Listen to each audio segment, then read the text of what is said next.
Noze niguge, nginguye yebo noze nibe izimpunga, ngiyakunithwala, ngikwenzile lokhu futhi ngiyakunetshatha, yebo ngiyakunithwala, nginikhulule. UIsaya 46 verse 4.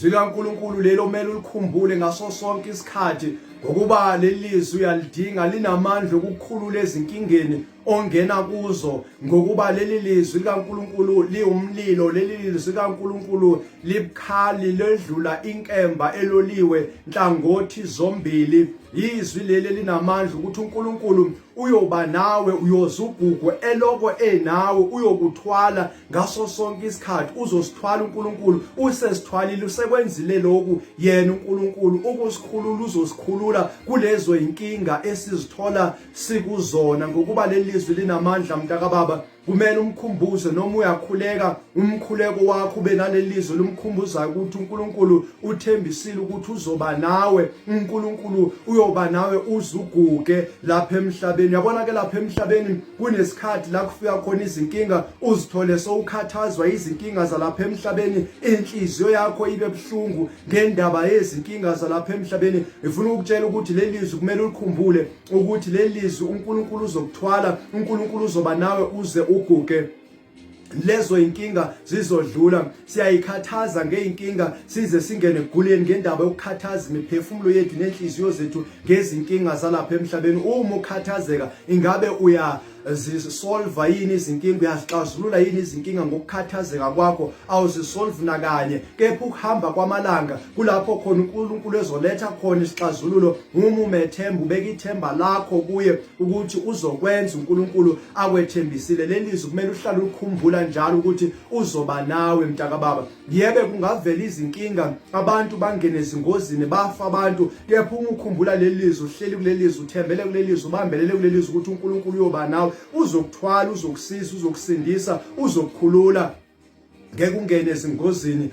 Uzokuphilisa uNkulunkulu ezifweni zakho, ngoba uNkulunkulu uyaphilisana ezifweni zomuntu. uDavid ushilo ukuthi uNkulunkulu ungiphilisa ezifweni zami. uNkulunkulu uzokuphilisa, uNkulunkulu uzokuhambela ngisho nasembhedeni wokugula. Ukukhumbula leli lizwi ukuthi uNkulunkulu uthembisile ukuthi uzoba nawe. Noze niguge, uyozuguge mntakababa, uyozuguge lokho ekhona. Yebo abanye abantu bayazigugisa lapha emhlabeni ngokuphuza utshwala oludakwanayo, abanye bayadla ama-drugs, babhema ama-drugs, bayazigugisa ngako konke lokho okufana nokubhema ukubhema isigarethi, konke ukubhema ugwayi, kuyazigugisa uma ngwenza lezo zinto, ngokuba lezo zinto zigugisa umzimba wakho. Kodwa uNkulunkulu uthembekile umethi uyozuguge eloko enawe. Abantu bazowehlelwa izinkinga, abantu bazowehlelwa izinto ezibuhlungu, kodwa uNkulunkulu uthi kuwe uyoze uguge, ngoba uNkulunkulu unabantu bakhe emhlabeni. uNkulunkulu futhi unabantwana bakhe emhlabeni. Abantwana bakho uNkulunkulu yilabo abamthobelayo, yilabo uNkulunkulu abamesaba, yilabo uNkulunkulu abamkhonza, abantwana bakhe labo. Uthi uNkulunkulu uma ekhuluma uJesu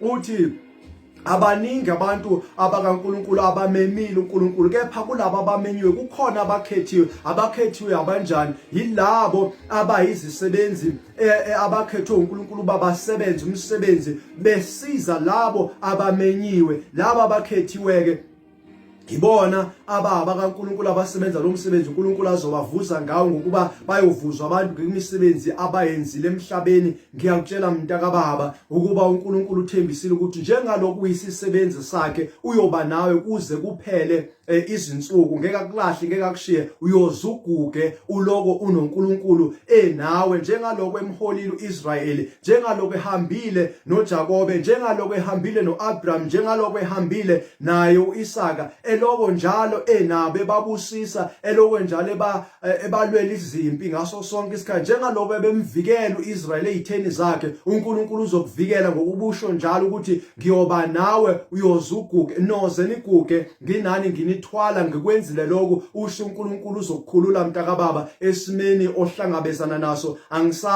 Angazi into ekustressayo njengamanje, kodwa uNkulunkulu ukhona ekuphileni kwakho. uNkulunkulu letha izixazululo, letha abantu abazane nezixazululo empilweni yakho zezinkinga obhekene nazo. Ngiyakutshela mntakababa, uma usungenile ezinkingeni, Ungaze udele nabantu abaseduze nawe ngoba uNosathane uyafika akhohlise afuna ukuthi inkinga okubhekene nayo ufuna ukuyixazulula ngokusheshsha. Kepha uNkulunkulu abengafuni lokho. Icebo laNkulunkulu ukusiphumelelisa, icebo likaNkulunkulu akubona ukuzibhubhisa, kodwa uba icebo laNkulunkulu ukusiphumelelisa. Zikhona izinto uNkulunkulu azosiphumelelisa kuzona, zikhona izinto uNkulunkulu angeke avuma ukuba siphumelele kuzona, futhi sizozwa kabuhlungu kulezo zinto uNkulunkulu angafuni ukuba siphumelele kuzona ngoba azilona icebo lakhe lezo zinto thina esizenza lapha emhlabeni. Kuyizinto zalapha emhlabeni, zombuso walapha emhlabeni, zombuso wonke indawo, ngokuba kuyenze ukuba sifise izinto zabantu balapha emhlabeni kube kungasiyiso isikhathi uNkulunkulu afuna sibe nazo, singekazilungeli ngoba uNkulunkulu uyasilungisela ukuba silungele ukuba nalezo zinto. Si-understand ukuthi kusho ukuthini ukuba nalezo zinto nokuthi kumele siziphathe kanjani, ngokuba siyabantu abayizitshukwadi zikaNkulunkulu, zezinto zikaNkulunkulu, zemfihlakalo kaNkulunkulu. Ngakho uNkulunkulu uyasilungisela ngomoya wakhe kuzo zonke izimo ukuba sizithole sikahle. Mntakababa, baningi abantu abangakholwa uNkulunkulu abazolahlwa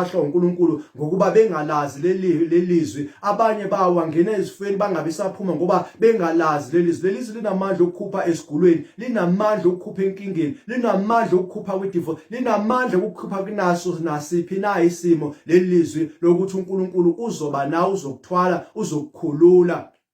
Ngoba ukwenzile usezaqhubeka kwenza, unguye ebenguye izolo, senguye namhlanje kuze kube phakade uNkulunkulu. Uma ukholwa indodana yakho uJesu, indodana yakho uJesu, uyanga indodana kaJesu, ngiyakutshela mntakababa, uma uyinika ihagu, isondezo, uyibeka duzane nawe, uyithanda indodana yakhe, uNkulunkulu uzokukomelisa ngoba wonke othanda indodana kaNkulunkulu uyathandwa uNkulunkulu. Yamukela uJesu, uvume ukuba uJesu uyinkosi nomsindisi, uvume ukuba uJesu akaphile empilweni yakho, abe yena olawula ukuphila kwakho. Uma uNkulunkulu ehola ukuphila kwakho ngoJesu, mntakababa, uzokubona konke okuhle uNkulunkulu akulingiselele kona ekhaya ezulwini. Ngithi kuwe usenza leso sinqumo sokwamukela uJesu njengamanje, akube kuhle kuwe uphumelele ezindleleni zakho, uNkulunkulu akusiza abe nawe nemndeni wakho kuze kube phakade. Amen.